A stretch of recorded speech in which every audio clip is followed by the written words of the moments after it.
हिंदी की बेजोड़ कहानियों के चैनल में आपका स्वागत है। आज सुनिए सुनीता जैन जी की लिखी हुई कहानी इतने बरसों बाद।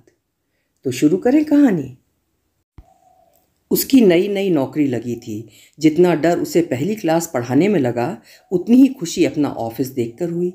हालांकि उस ऑफिस में एक अन्य प्रोफेसर का डेस्क इत्यादि भी था, जिसका पुराना और निर्विरोध आधिपत्य शायद उसके हिस्से में पड़ने वाले कमरे के कोने के महत्व को अन्य की दृष्टि में कुछ कम कर देता। पर उसके लिए उस कोने, डेस्क, बुक शेल्फ का क्या महत्व था, इसे वही समझ सकते हैं जो बहुत लगन से किसी वस्तु को चाहें और उसे तनिक सी आशा न होने पर भी प्राप्त कर लें। संक्षेप में, एक जागृत स्वप्न सा उसे अपना ऑफिस महसूस होता था। वो चाहती थी जल्दी से जल्दी उसका व्यक्तित्व उसके ऑफिस में ऐसा घुल मिल जाए कि जब सुबह वो दरवाज़ा खोले तो कमरे की गर्माई उसे गले लगती सी प्रतीत हो। शायद इसलिए मेज पर बहुत छोटे दवातनुमा ठिगने से फूलदान में उसने एक फूल सजाना शुरू कर दिया। वे पतझड़ के दिन थे। गुलदाउदी ताज़ा फूली हुई थी। घर से लाया फूल अगले दिन एकदम खिला मिलता। मेज कुर्सी के अलावा अपने ऑफिस में सबसे खूबसूरत उसे लगती थी पुराने स्टाइल की धनुषाकार खिड़की, जिसमें से धूप सदा झुकी झुकी सी आती थी, ज्यों पूछकर आहिस्ते से आई हो, ना कि अक्खड़ नौकर सी। और खिड़की के नीचे थी झील, जिसमें कॉलेज की सीढ़ियाँ उतरती थीं। झील में तैरती कॉलेज की 2-3 छोटी सेल बोट और एक बड़ा यॉच। झील के दूसरे किनारे के सघन वृक्षों में मैपल वृक्ष कभी लाल कभी सुनहरे रंग बदलते रहते। वो अक्सर ऑफिस में अपने को अकेला ही पाती। सुबह 8:30 की क्लास लेने के बाद उसकी अगली क्लास 11 बजे होती। बीच में वो लगभग 1.25 घंटे खाली थी। उस खाली समय में चाय की बेहद आवश्यकता महसूस होती, क्योंकि कॉलेज घर से 35 मील दूर था। सुबह सुबह इतनी गाड़ी चलाने और पढ़ाने के बाद अगला लेक्चर देने से पहले गले में खुश्की मालूम होती। देखा कि कमरे के कोने में कॉफ़ी बर्तन हैं, कुछ बिना धुले प्याले भी रखे हैं। लगता था बहुत अरसे से किसी ने वहाँ कॉफ़ी नहीं बनाई है। घर से वो अगले दिन कॉफ़ी का डिब्बा, चीनी, मिल्क पाउडर वगैरह सब चीज़ें ले आई। अपने हाथ की कॉफ़ी की बात ही और है। क्लास के लिए चलने लगी तो ख्याल आया कि पानी तो इतना गर्म है, जॉर्ज के लिए भी एक प्याला बनाकर रखती जाए। जॉर्ज सीनियर प्रोफेसर थे जो उस कमरे में बहुत सालों से थे। लंबे गहरे शरीर के व्यक्ति, सिर पर थोड़े बहुत बाल और बालों में आ चली सफ़ेदी। एक आध बार उनसे कामकाज के विषय में तथा औपचारिक बातें हो चुकी थीं। अधिक चर्चा नहीं चल पाती, क्योंकि जब वो फ्री होती थी तब वे पढ़ाते होते और जब वे पढ़ाकर आते तब उसकी 11 बजे की क्लास का समय हो जाता। क्लास पढ़ाते ही वो प्रायः घर चली जाती, क्योंकि उसका सबसे छोटा बेटा स्कूल नहीं जाता था। बेबी सिटर के यहाँ से उसे लेने को वो उतावली रहती। एक आध दिन बाद की बात होगी, वो कमरे से निकल रही थी। जॉर्ज पढ़ा कर आ गए। हवा में फैली कॉफ़ी की सुगंध को लंबे सांस में भरकर प्रसन्न हुए। बोले, देखता हूँ मेरा प्याला भी तैयार है। ये तो नहीं मालूम था कि आप चीनी दूध भी लेते हैं या सिर्फ ब्लैक कॉफ़ी, फिर भी बना देती हूँ। उसे समझ नहीं आया कि और क्या कहे। जॉर्ज लंबे लंबे डग भरते अपनी मेज के प्याले तक पहुंचकर बोले, ब्लैक ही पीता हूँ। अच्छा है तुम इस कमरे में हो, तुम्हारे आने से कमरा साफ रहने लगा है। धूप की एक किरण जॉर्ज के मुंह पर उस समय पड़ रही थी। उनकी अक्सर हरी जैतून रंग की आंखें सहसा रंग बदलकर गहरी बादामी लगने लगी थीं। अक्टूबर के अंत में उसके लिए घर से दिवाली के उपलक्ष्य में कई नई साड़ियाँ आईं। उसमें उसकी मनपसंद काली साड़ी भी थी, जिस पर चौड़ा लाल बॉर्डर था।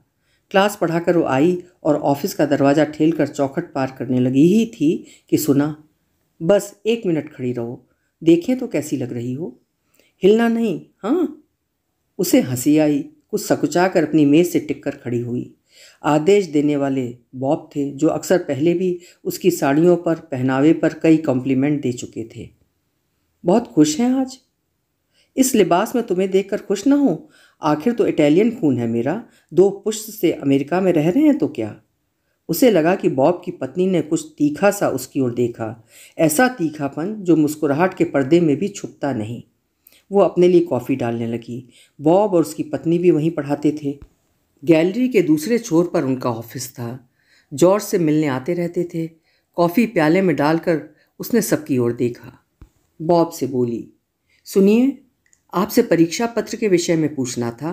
डीन कह रहे थे आप भी वही पढ़ा रहे हैं जो मैं, और मुझे गाइड कर देंगे। बॉब और वह कुछ देर बात करते रहे। फिर बॉब अगले दिन आया, पुराने परीक्षा पत्र लाया, कुछ अनसाइक्लोस्टाइल्ड पर्चे इत्यादि भी। उसकी पत्नी उस दिन छुट्टी पर थी। काफ़ी देर बैठे रहे, फिर बोले कि जेम्स जॉयस ने लिखा है पूर्वी देशों की महिलाएं बेहद एग्जॉटिक होती हैं। अब देख रहा हूँ कि ठीक लिखता है वो। जॉर्ज, तुम हमसे कमरा क्यों नहीं बदल लेते? बॉब के जाने के बाद काफ़ी समय बाद उसने जॉर्ज की तरफ देखा। उसे देखना पड़ा क्योंकि वो गंभीर होकर उसी ओर देख रहे थे। बोले, बॉब की बातों का बुरा ना मानना, उसकी ये सब कहने की आदत है। जॉर्ज का अपने प्रति कंसर्न उसे बहुत अच्छा लगा। नवंबर में उनके टाइम टेबल में परिवर्तन हो गया। जॉर्ज भी उसी फ्री टाइम में फ्री रहने लगे। साहित्य पर काफ़ी दिलचस्प वार्ता चलने लगी। सिल्विया पलात ने हाल में ही आत्महत्या की थी। मृत्यु से पूर्व की उसकी 2 कविताएं उसे बेहद पसंद थीं। जॉर्ज ने एक बार टोका, देखता हूँ सिल्विया पलात को बहुत पढ़ती हो। वहाँ प्रतिभा होते हुए भी पागलपन को इतना अंगीकार कर लिया जाता है कि मृत्यु और जीवन में असंतुलन हो गया है। तुम पढ़ो हरमन हेस का सिद्धार्थ और जीवन के प्रति जो संकल्प उनमें है उससे इस अंधेरे की तुलना करो जिसे सिल्विया ने छाना है।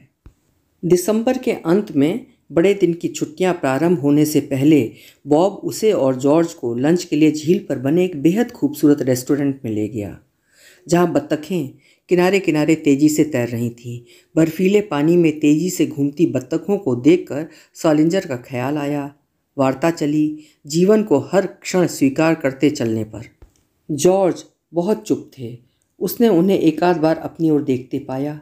बॉब कुछ ज़्यादा पीकर अधिक मुखर हो गया था।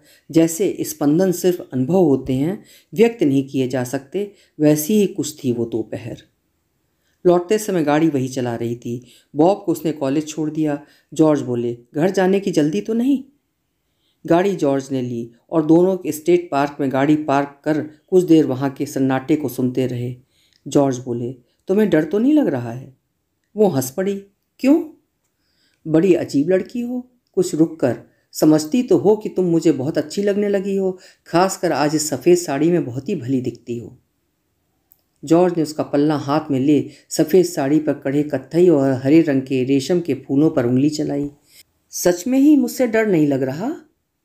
जहाँ घृणा या जोर जबरदस्ती की बात ना हो वहाँ डर स्वयं से होता है, दूसरे से नहीं, वो बोली।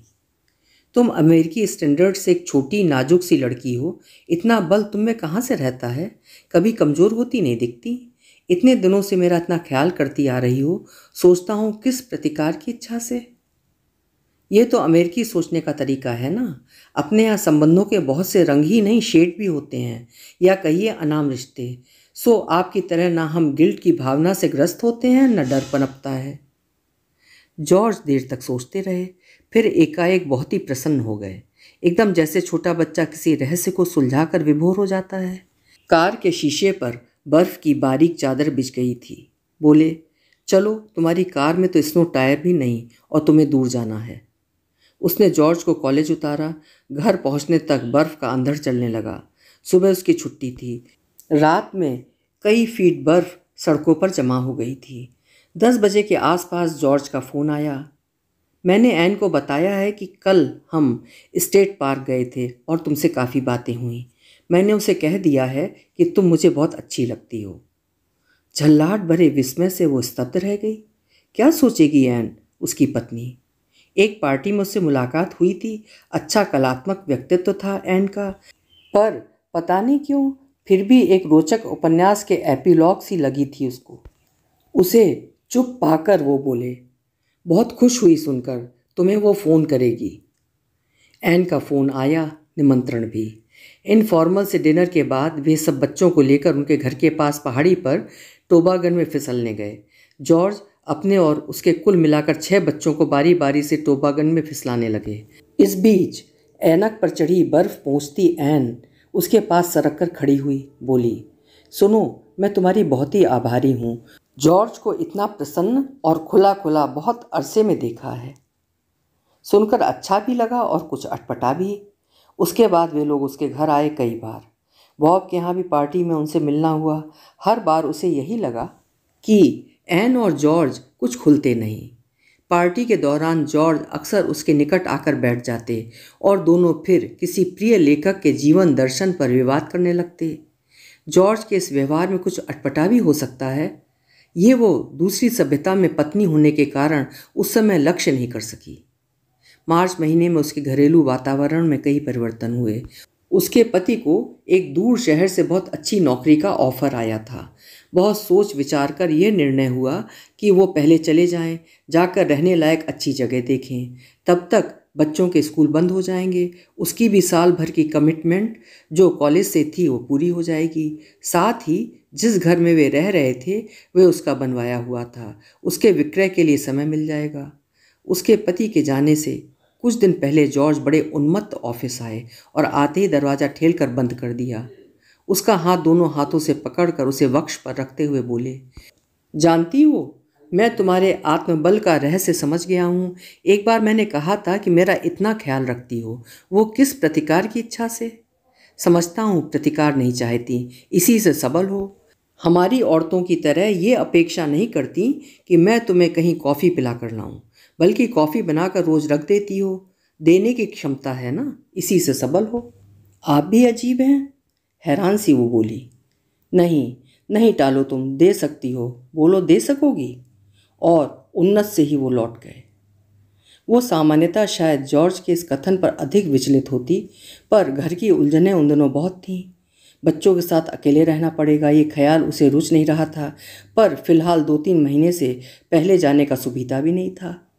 पति के जाने से एक रात पहले उसने बॉब और जॉर्ज को सपत्नी खाने पर बुलाया। उस रात बॉब उसके अस्थायी वैधव्य को लेकर छेड़छाड़ करते रहे और हंसी मजाक में उसने ये भी नहीं देखा कि एन उस शाम बिल्कुल गुमसुम थी। अगले दिन एयरपोर्ट से वापस आ वो लेटी थी कि एन का फ़ोन आया। फ़ोन पर एन का स्वर बेहद त्रस्त मालूम होता था। बोली, जॉर्ज ने मुझसे कह दिया है कि वो तुमसे प्यार करता है। धीरे धीरे उसकी आवाज़ में रोष और अपमान की पीड़ा भरने लगी। बोली, मैं जानती हूँ तुम्हारा पति तुम्हें छोड़कर चला गया है और तुम भी शायद नए पति की तलाश में हो। और वो काफ़ी देर प्रलाप करती रही, कभी बुरा भला कहने लगती, कभी अनुनय करने लगती। एन पर उसे उस समय न दया आई न गुस्सा।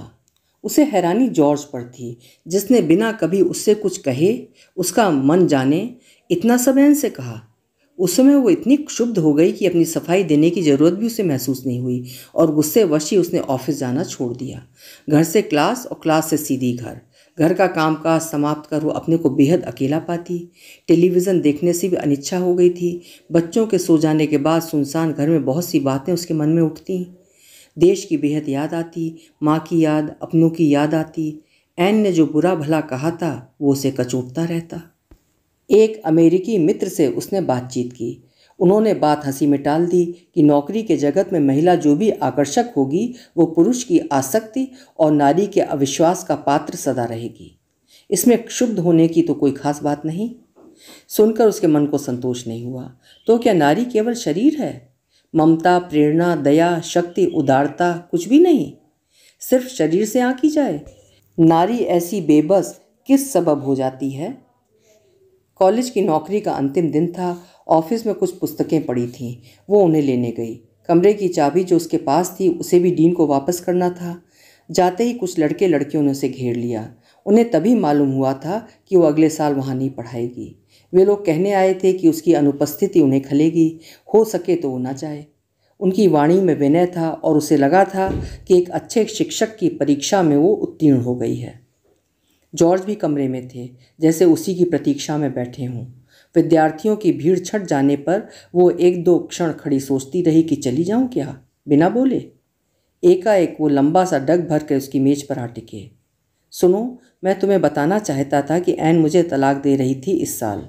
उसका कई वर्ष से कवि से प्रेम है। वो कवि विवाहित है और एन का प्रेम लौटाने में असमर्थ।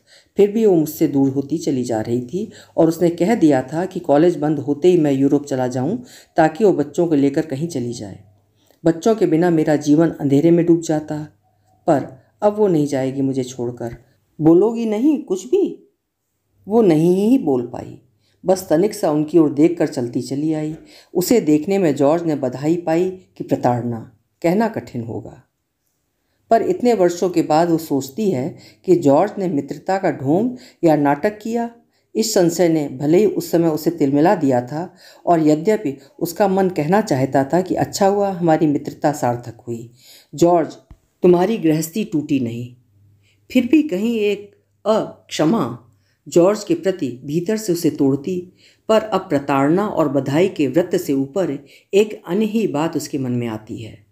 वो सोचती है, सर्दियों में झील का पानी जम जाने पर एक छोटे से घेरे में तेजी से तैरकर जीवित रहने के प्रयत्न में निरंतर संलग्न बत्तखों से ही नहीं थे क्या जॉर्ज? और जॉर्ज की हर चेष्टा, और जॉर्ज ही क्यों, क्या हम सब नहीं, जब जब बर्फ जम जाती है हमारी अपनी अपनी झील में? अभी आप सुन रहे थे सुनीता जैन जी की लिखी हुई कहानी इतने बरसों बाद। कहानी आपको कैसी लगी कमेंट बॉक्स में ज़रूर लिखिएगा। फिर मिलेंगे एक अच्छी सी कहानी के साथ। आपका समय शुभ हो।